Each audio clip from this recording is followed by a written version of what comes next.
തെരഞ്ഞെടുപ്പ് നടക്കാനിരിക്കുന്ന പശ്ചിമ ബംഗാളിലും തമിഴ്നാട്ടിലും ഗവർണർമാരെ മാറ്റി കേന്ദ്ര സർക്കാർ.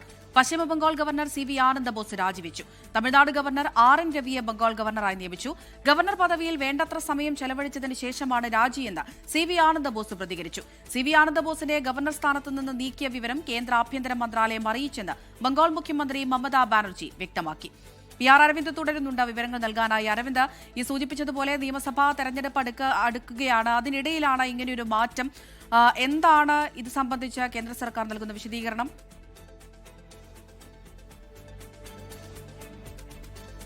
അമൃത, എന്തുകൊണ്ടാണ് ഈ രാജി എന്ന കാര്യത്തിൽ CV ആനന്ദബോസും ഇതുവരെ ഒരു വ്യക്തത വരുത്തിയിട്ടില്ല. തീർത്തും അപ്രതീക്ഷിതമായിട്ടായിരുന്നു അദ്ദേഹം ഒരു രാജി പ്രഖ്യാപിക്കുകയും ഈ രാജി ഇപ്പോൾ പങ്കുവയ്ക്കുകയും ചെയ്തത്. എന്തായാലും തെരഞ്ഞെടുപ്പിന് ഇനി 1 മാസം മാത്രമാണ് അവശേഷിക്കുന്നത്. എന്തായാലും നിർണായകമായ തീരുമാനങ്ങൾ അദ്ദേഹത്തിന്റെ ഭാഗത്തു നിന്നുണ്ടാകും എന്ന് തന്നെയാണ് പ്രതീക്ഷിക്കുന്നത്. നിലവിൽ അദ്ദേഹം ഡൽഹിയിലെ ബംഗാൾ ഭവനിൽ എത്തിയിട്ടുണ്ട്.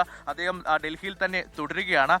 ഇതിനോടൊപ്പം തന്നെ ഇതിൽ വലിയ രീതിയിലുള്ള ആശങ്കയും ഞെട്ടലുമെല്ലാം തൃണമൂൽ കോൺഗ്രസ് നേതാക്കളും വ്യക്തമാക്കുന്നു. ബംഗാൾ മുഖ്യമന്ത്രി മമതാ ബാനർജി അടക്കം ഈ വിഷയത്തിൽ പ്രതികരിച്ചുകൊണ്ട് രംഗത്ത് വന്നിട്ടുണ്ട്. മമതാ ബാനർജി ചൂണ്ടിക്കാണിക്കുന്നത് കേന്ദ്ര സർക്കാരിന്റെ ഭാഗത്തുനിന്ന് ഒരു സമ്മർദ്ദം CV ആനന്ദബോസിന് മേൽ ഉണ്ടായിരുന്നോ എന്ന സംശയമാണ്. കാരണം തെരഞ്ഞെടുപ്പിന് 1 മാസം മാത്രം നിൽക്കുന്നു. പുതിയ ഗവർണർ ബംഗാളിലേക്ക് വരുന്നു. RN രവിയാണ് പുതിയ ഗവർണറായി ബംഗാളിലേക്ക് എത്തുമെന്നുള്ള അറിയിപ്പ് കൂടി മമതാ ബാനർജി നൽകുകയാണ്. ഇത് തന്നെ കേന്ദ്ര ആഭ്യന്തരമന്ത്രി നേരിട്ട് അറിയിച്ചതാണ്. കാരണം തെരഞ്ഞെടുപ്പ് അടുക്കുമ്പോൾ BJPയുടെ രാഷ്ട്രീയ അജണ്ടകൾ നടപ്പിലാക്കാൻ ഒരു തീരുമാനം കേന്ദ്ര സർക്കാരിന്റെ ഭാഗത്തുനിന്നുണ്ടാകുന്നു. അതുമായി ബന്ധപ്പെട്ട സമ്മർദ്ദം CV ആനന്ദബോസിന് മേൽ ഉണ്ടായിരുന്നു എന്നതാണ് മമതാ ബാനർജി ചൂണ്ടിക്കാണിച്ചിരിക്കുന്നത്. എന്തായാലും എന്താണ് ആനന്ദബോസിന്റെ ഈ രാജിക്ക് പിന്നിലെന്ന കാര്യത്തിൽ ഇപ്പോഴും ഒരു വ്യക്തതയില്ല. പല സോഴ്സുകളിൽ നിന്ന് പല വിവരങ്ങളാണ് ഇപ്പോൾ പുറത്തു വരുന്നത്. കേന്ദ്ര സർക്കാരുമായി ബന്ധപ്പെട്ട തർക്കങ്ങളാണ് ഈ രാജിയിലേക്ക് നയിച്ചെന്നുള്ള വിവരങ്ങൾ പുറത്തു വരുന്നുണ്ട്. അതേസമയം വരുന്ന തിരഞ്ഞെടുപ്പിലടക്കം CV ആനന്ദബോസിന്റെ പേരുകളും ഉയർന്നു കേൾക്കുന്നുണ്ട്. എന്തായാലും അദ്ദേഹം തന്നെ ഇതിലൊരു വ്യക്തത വരുത്തും എന്ന് തന്നെയാണ് എല്ലാവരും പ്രതീക്ഷിക്കുന്നത്. നാളെ അദ്ദേഹം ഈ വിഷയത്തിൽ പ്രതികരിക്കുമെന്നാണ് അദ്ദേഹവുമായി ബന്ധപ്പെട്ട അടുത്ത വൃത്തങ്ങൾ സൂചിപ്പിക്കുന്നത്. അദ്ദേഹം നിലവിൽ ഡൽഹിയിൽ തന്നെ ഉണ്ട്. എന്തായാലും RN രവി, നമുക്കറിയാം തമിഴ്നാട്ടിലെ നിലവിലെ ഗവർണറാണ് RN രവി എന്ന് പറയുന്നത്. തമിഴ്നാട് സർക്കാരുമായി വലിയ രീതിയിലുള്ള തർക്കങ്ങളും അതുപോലെ തന്നെ സുപ്രീം കോടതിയിൽ അടക്കം എത്തിയ പോരാട്ടങ്ങൾ നടത്തിയ ഒരാൾ കൂടിയാണ് RN രവി.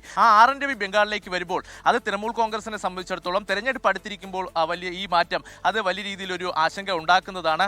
ഇതുകൂടാതെ തന്നെ ആനന്ദബോസിന്റെ കാര്യം പരിശോധിച്ചാലും അദ്ദേഹം 2022 നവംബറിലാണ് ഇത്തരത്തിൽ ഗവർണറായി എത്തുന്നത്. പിന്നീട് കഴിഞ്ഞ 3 വർഷം തൃണമൂൽ കോൺഗ്രസുമായി നിരവധി വിഷയങ്ങളിൽ വൈസ് ചാൻസലർ നിയമനമാകട്ടെ, ബംഗാളിൽ നടന്ന ഡോക്ടർമാരുടെ സമരമാകട്ടെ, ഇതുമായി ബന്ധപ്പെട്ട വലിയ രീതിയിലുള്ള തർക്കങ്ങൾ നിലനിന്നിരുന്നു. ബംഗാളിൽ ക്രമസമാധാന പ്രശ്നങ്ങൾ ഉണ്ടെന്ന് നിരന്തരം ചൂണ്ടിക്കാണിച്ചൊരു ഗവർണർ കൂടിയായിരുന്നു ആനന്ദബോസ് എന്ന് പറയുന്നത്. നിരന്തരം കേന്ദ്ര സർക്കാരുമായി അടുത്ത് നിൽക്കുന്ന ഒരാൾ കൂടിയായിരുന്നു ഗവർണർ ആനന്ദബോസ് എന്ന് പറയുന്നത്. അപ്പോൾ ആനന്ദബോസിന്റെ രാജിക്ക് പിന്നിലെ യഥാർത്ഥ കാരണം അത് എന്താണെന്ന് അറിയേണ്ടത് അത് അദ്ദേഹം തന്നെ വ്യക്തമാക്കണം. അത് അദ്ദേഹം തന്നെ വ്യക്തമാക്കട്ടെ എന്നാണ് ബംഗാളിലെ BJP നേതാക്കളടക്കം സൂചിപ്പിക്കുന്നത്. തൃണമൂൽ കോൺഗ്രസ് ഇത്തരത്തിൽ നുണ പറയുകയാണ്. തൃണമൂൽ കോൺഗ്രസ് എപ്പോഴും ഗവർണർക്കെതിരായിരുന്നു. ഇപ്പോൾ ഈ ഞെട്ടൽ രേഖപ്പെടുത്തുന്നതൊക്കെ അവരുടെ കളവാണെന്നതാണ് BJP ചൂണ്ടിക്കാണിക്കുന്നത്. എന്തായാലും നാളെ ഇതിലൊരു ഔദ്യോഗിക വിശദീകരണം ആനന്ദബോസിന്റെ ഭാഗത്തു നിന്ന് തന്നെ ഉണ്ടാകുമെന്ന് പ്രതീക്ഷിക്കുന്നു. അദ്ദേഹം നിലവിൽ ഡൽഹിയിലുണ്ട്. ബംഗാൾ ഭവനിൽ അദ്ദേഹം തുടരുകയാണ്.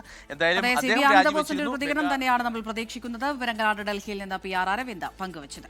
ലോകത്തെവിടെയായാലും ഏത് സമയത്തും 24 വാർത്തകളും ഓഗ്മെന്റഡ് റിയാലിറ്റി പാക്കേജുകളും എക്സ്പ്ലെയിനറുകളും വിശദമായി കാണാൻ ഞങ്ങളുടെ YouTube ചാനൽ നിങ്ങൾക്ക് സബ്സ്ക്രൈബ് ചെയ്യാം.